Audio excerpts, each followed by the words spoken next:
ओम साई का काल का सभी को जय गुरु माँ जय माँ काल का। तो आज हम गरुड़ पुराण का 7वां अध्याय शुरू करते हैं।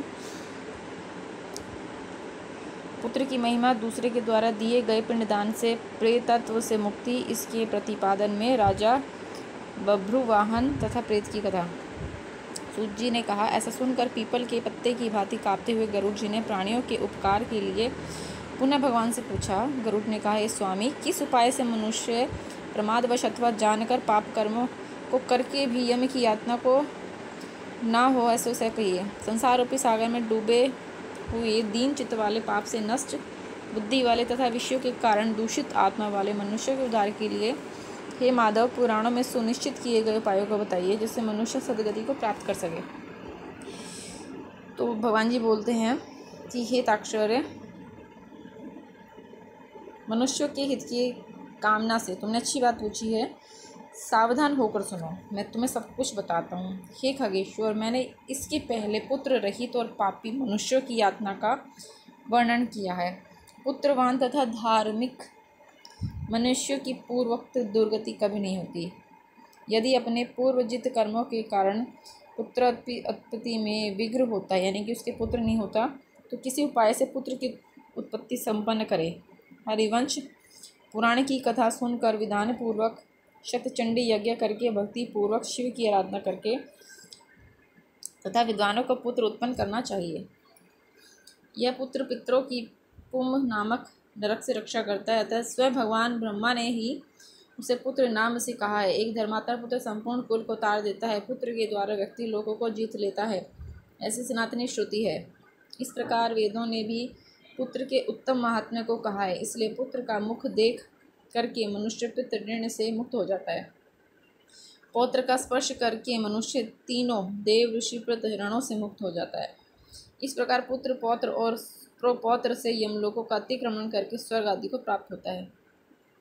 ब्रह्मा विवाह की विधि से ब्याही गई पत्नी उत्पन्न औरस पुत्र उधर्व गति प्राप्त कराता है। संग्रहित पुत्र अधोगति को ले जाता है। हे खगश्रेष्ठ, ऐसा जान कर के व्यक्ति हीन जाति की स्त्री से उत्पन्न पुत्र को त्याग दे। हे खग श्रवण, पुरुषों से श्रवणा स्त्रियों में जो पुत्र उत्पन्न होता है औरस पुत्र कहे जाते हैं, और वे ही श्राद्ध प्रदान करके पितरों को स्वर्ग प्राप्त कराने के कारण होते हैं। औरस पुत्र के द्वारा किए गए श्राद्ध से पिता को स्वर्ग की प्राप्ति। इस विषय में क्या कहना। दूसरों के द्वारा दिए गए श्राद्ध से भी प्रेत स्वर्ग को चला जाता है। इस विषय में सुनो। यहाँ मैं एक प्राचीन इतिहास कहूँगा जो औधर्वदेहिक दान के श्रेष्ठ महात्मा को सूचित करता है। ये ताक्षर्य, पूर्व काल में त्रेता युग में महोदय नाम के रमणीय नगर में महाबलशाली और धर्मप्राण बभ्रुवाहन नाम का एक राजा रहता था। वह यज्ञानुष्ठान परायण, दानियों में श्रेष्ठ, लक्ष्मी से संपन्न, ब्राह्मण भक्त तथा साधु पुरुषों के प्रति अनुराग रखने वाला, शील एवं आदि गुणों से युक्त, स्वजनों के प्रति अपनत्व, इतर जनों के प्रति दया के भाव से संपन्न, शास्त्र धर्मपरायण वह राजा औरस पुत्र की भांति धर्मपूर्वक अपने प्रजा का पालन करता था और दंड देने योग्य अपराधियों को दंड भी देता था। वह महाबहु किसी समय सेना के साथ मृगिया के लिए नाना वृक्षों से युक्त कर घनघोर वन में प्रविष्ट हुआ। वह वन नाना मृग गणों पशुओं से व्याप्त था, अनेक पक्षियों से निनादित था। उस समय राजा ने वन के माध्यम से दूर से एक मृग को देखा। राजा के द्वारा सुदृढ़ बाण से विद्ध वह मृग बाण सहित जंगल में अदृश्य हो गया। रुधिर से गिली हुई घास पर अंकित चिन्ह से राजा ने उसका पीछा किया। मृग के प्रसंग से वह राजा दूसरे वन में पहुंचा। भूख प्यास से सूखे कंठ वाला, परिश्रम के संताप से पीड़ित उस राजा ने जलाशय के समीप पहुंचकर घोड़े के साथ उसमें स्नान किया तथा कमल की गंध से सुगंध शीतल जल का पान किया। इसके बाद उस जलाशय से बाहर निकलकर श्रम रहित राजा बभ्रुवाहन ने वृक्ष रूपी विशाल शाखाओं के कारण फैले हुए मनोहर और शीतल छाया वाले पक्षी समूह से पूजित एक वृक्ष वृक्ष देखा। वह वृक्ष संपूर्ण वन की महती पताका की भांति स्थित था।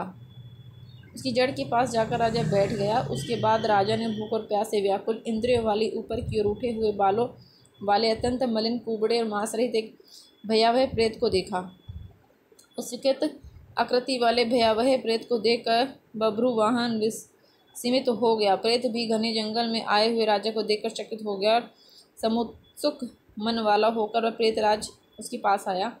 हे ताक्षर, तब उस प्रेतराज ने राजा से कहा, ये महाबाहो, आपके संबंध में मैंने प्रेत भाव का त्याग कर दिया है, अर्थात मेरा प्रेत भाव छूट गया है और मैं परम शांति को प्राप्त हो गया हूँ तथा धन्यंतर हो गया हूँ। राजा ने कहा, है कृष्णवर्ण वाले तथा भयावह रूप वाले प्रेत, किस कर्म के प्रभाव से देखने में डरावने लगने वाले और बहुत ही अमंगलकारी प्रेतत्व स्वरूप को तुमने प्राप्त किया। हे तात, अपने प्रेतत्व की प्राप्ति का सारा कारण बताओ। तुम कौन हो और किस दान से तुम्हारा प्रेतत्व नष्ट होगा। प्रेत ने कहा, हे श्रेष्ठ राजन, मैं आरंभ से आपको सब कुछ बताता हूँ। प्रेतत्व का कारण सुनकर आप कृपया उसे दूर करने की दया कीजिए। वैदिश नामक एक नगर था जो सभी प्रकार की संपत्तियों से समृद्ध, नाना जनपदों से व्याप्त, अनेक प्रकार से रत्नों से परिपूर्ण, धनिकों के भवनों तथा देव एवं राजा प्रसादों से सुशोभित और अनेक प्रकार के धर्मानुष्ठान से युक्त था। हे तात, मैं वहाँ रहता हुआ निरंतर देव पूजा किया करता था। आपको विदित होना चाहिए कि मैं वैश्य जाति में उत्पन्न हुआ। मेरा नाम सुदेव था। मैंने हव्य प्रदान करके देवताओं तथा कव्य प्रदान कर पितरों का तर्पण किया। अनेक प्रकार से दानों से मैंने ब्राह्मणों को संतुष्ट किया था और अनेक बार दीन, अंधे, कृपण मनुष्यों को अन्न दिया था। किंतु राजन, मेरा ये सारा सत्कर्म मेरे दुर्दैव से निष्फल हो गया, जिस कारण मेरा सुकृत निष्फल हुआ। मैं आपको बताता हूँ, मुझे कोई संतान नहीं है, मेरा कोई सुहृद नहीं है, कोई बांधव नहीं है और कोई ऐसा मित्र ही है जो औधर्वदैहिक क्रिया करता है। हे महाराज, मृत्यु के अनंतर जिस व्यक्ति के उद्देश्य से षोडश मासिक श्राद्ध नहीं दिए जाते, सैकड़ों श्राद्ध करने पर भी वह उसका प्रेतत्व स्थिर ही रहता है, यथार्थ दूर नहीं होता है। हे महाराज, आप मेरा औधैर्य दैहिक कृत्य करके मेरा उद्धार कीजिए, क्योंकि इस लोक में राजा सभी वर्णों का बंधु कहा जाता है। इसलिए हे राजेंद्र, आप मेरा उद्धार कीजिए। मैं आपको मणिरत्न देता हूँ। हे वीर, यदि आप मेरा ही चाहते हो तो मेरी सद्गति हो सके और मेरी प्रेत योनि से जैसे मुक्ति हो सके वैसा आप करें। भूख, प्यास आदि दुखों के कारण यह प्रेत योनि मेरे लिए दुस्सह हो गई है। इस वन में सुंदर स्वाद वाले शीतल जल और फल विद्यमान है, फिर भी मैं भूख और प्यास से पीड़ित हूँ। मुझे जल और फल की प्राप्ति नहीं हो पाती। हे राजन, यदि मेरे उद्देश्य से यथाविधि नारायण बलि की जाए, उसके बाद वेद मंत्रों द्वारा मेरी सभी औधर्वदैहिक क्रिया संपन्न की जाए, तो निश्चित ही मेरा प्रेतत्व नष्ट हो जाएगा। इसमें संशय नहीं। मैंने सुन रखा है कि वेद के मंत्र, तप, दान और सभी प्राणियों में दया, सत्य, शास्त्रों का श्रवण, भगवान विष्णु की पूजा और सज्जनों की संगति, ये सब प्रेत योनि के विनाश के लिए होते हैं। इसलिए मैं आपसे प्रेतत्व को नष्ट करने वाली विष्णु पूजा को कहूँगा। हे राजन, न्यायवर्जित 2 सुवर्ण भार का सोना लेकर उससे नारायण जी की प्रतिमा बनवाएं, जिससे विविध पवित्र जलों से स्नान कराकर 2 पीले वस्त्रों से वेशिट करके सभी अलंकारों से भूषित कर अधिवासित करें। तदंतर उसका पूजन करें। उस प्रतिमा के पूर्व भाग में श्रीधर, दक्षिण में मधुसूदन, पश्चिम में वामन और उत्तर में गदाधर, मध्य में पितामह ब्रह्मा तथा महादेव शिव की स्थापना करके गंध पुष्पादि द्रव्यों के द्वारा विधि विधान से पृथक पृथक पूजन करें।